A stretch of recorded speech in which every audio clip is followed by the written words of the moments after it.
როდესაც ვთქვათ პოლიტიკოსები ეს მე არ მაქვს ჩემზე სტაჟიანი ჟურნალისტი ხარ და ამიტომ მინდა გკითხოთ რესპონდენტები ვეღარ იტანენ ცოტა ოდნავ კრიტიკულ შეკითხვასაც კი ესეც არ მოიტანა იმან რომ რაც ხდება თუ რასთან გვაქვს საქმე აი სწორედ კოლექტიური ცნობიერება ესე იგი აი მაგალითად ეხლა არ მინდოდა მე თემა შევხებოდი აი სამეფობნის თეატრის სპექტაკლთან დაკავშირებით ხო აი ის ადამიანი ვისაც ეს არ უნდა მოსწონდეს რადგან არის აქეთა მხარეს იძულებულია რომ გამოხატოს პოზიცია აი ამას ქვია კოლექტიური ცნობიერება რომელიც არ ცნობს ინფორმაციას არ ცნობს ანალიზს არ ცნობს პოლიტიკურ ისტორიულ გაკვეთილს გამიგეთ და აი ეს არის აი ეს ნიკლას ლუმანმა ჩამოაყალიბა სწორედ რომელიც აი ხელის გულზე ჩანს დღეს ხო რაც მისაღები არ არის რაც მისაღები არა მისაღებია მაგრამ იმისი ცნობიერება უკვე არის დაპროგრამირებული ახლა ჩემ ხარეს ხარ ყველაფერი არის მისაღები უნდა თქვას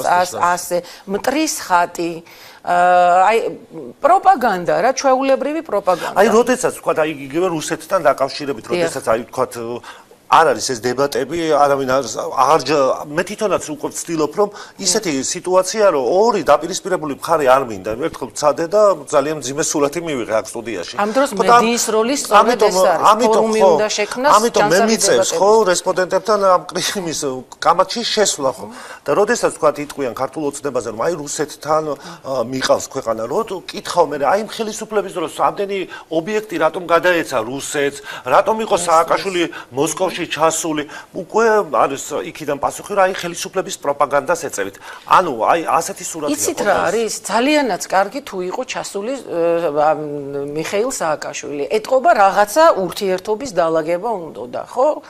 და რატომ შევქმნით ჩვენ აი ეს გეოპოლიტიკური წითელი ხაზები რატო დავაწესეთ ასეთმა პატარამ და დაუცველმა ქვეყანამ?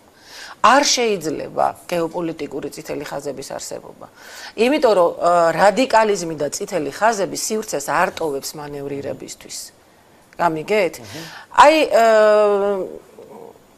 მე მოვიტანე რამდენიმე წიგნი. ვახო, აი არ ვიცი, ვინ დავიფიცო. თუ კი ჩვენი სტუდენტი ახალგაზრდები. აი ეს არის დიმიტრი შველიძის საქართველოს მფარველობა და დაპყრობა რუსეთის მიერ. აი ეს წიგნი. მეორე 9 აპრილი მითი და რეალობა გურამ ყურანაშვილი. საქართველოს საგარეო ორიენტაცია და პოლიტიკა ზვიად გამსახურდიას მმართველობის პერიოდში. აი ეს. აქ სხვათა შორის ნიკო ბერძენიშვილის, ივანე ჯავახიშვილის, ეს მარტო დიმიტრი შველიძის ნამუშევარი არ არის. და ქართველი დიპლომატის თავგადასავალი ეს გახლავთ კახი ქენქაძე. ეს წიგნი სრულად შემთხვევით ჩამივარდა ხელში და აქ არის 90-იანი წლების ქართული დიპლომატის თავგადასავალი შევარდნაძის პერიოდი. მეგობრებო, ეს წიგნები წაიკითხეთ და საქართველოში რადიკალიზმი აღარ იქნება. აღარ იქნება კოლექტიური ცნობიერება, იმიტომ რომ როდესაც ინფორმაცია არის იარაღი. რა თქმა უნდა, ვახო, როგორ ხვდებიან ადამიანები პოლიტიკაში, დავიწყოთ აქედან. აი რა კრიტერიუმით არჩევს პოლიტიკური პარტია საკუთარ თუნდაც პოლიტსაბჭოს. რა განათლება აქვს, რა წარსული აქვს, აი ვინ არიან ეს ადამიანები? მათ არ აქვთ ინფორმაცია. მათ რომ აი ახლა თქვენს პირველ სტუმარს რომ ინფორმაცია კონდეს, აი მაგალითად ელემენტარულად საქართველოს საგარეო ორიენტაცია და პოლიტიკა ზვიად გამსახურდიას დროს. იცით რამდენი დელეგაცია იყო უცხოეთიდან ჩამოსული და რას ეუბნებოდნენ ზვიად გამსახურდიას? აქ ხსნით ოფისებს, ბიზნესებს, ყველაფერი შემოდის ინვესტიციები ერთი პირობით და რა პირობა იყო, იცით ეს? დაალაგეთ რუსეთთან ურთიერთობა. მე არავის მხარე. არც აქტიურ ჟურნალისტიკაში არა ვარ, ვერავინ ვერ დამდებს, რომ ან ოცნების წარმომადგენელი ვარ, ან ნაციონალური მოძრაობის დროს ვიყავი რომელიმე გუნდში, ან ფავორიტი ვინმესი. უბრალოდ ვაკეთებდი ჩემს საქმეს და მქონდა ინფორმაცია, იმიტომ რომ ვიყავი ჟურნალისტი და ვაკეთებდი უახლესი ისტორიის ქრონიკებს და უნდა მქონოდა 1-4-5 წიგნის წაკითხვა მიწევდა იმისთვის, რომ ერთი ფილმის სცენარი გამეკეთებინა.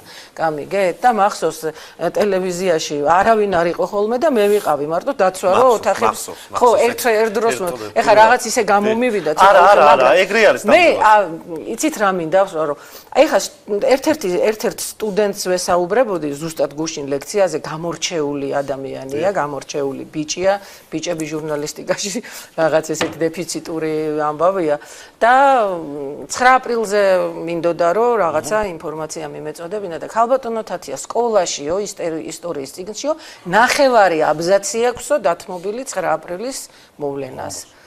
არავინ არ იცის 9 აპრილის აქციები რატომ დაიწყო.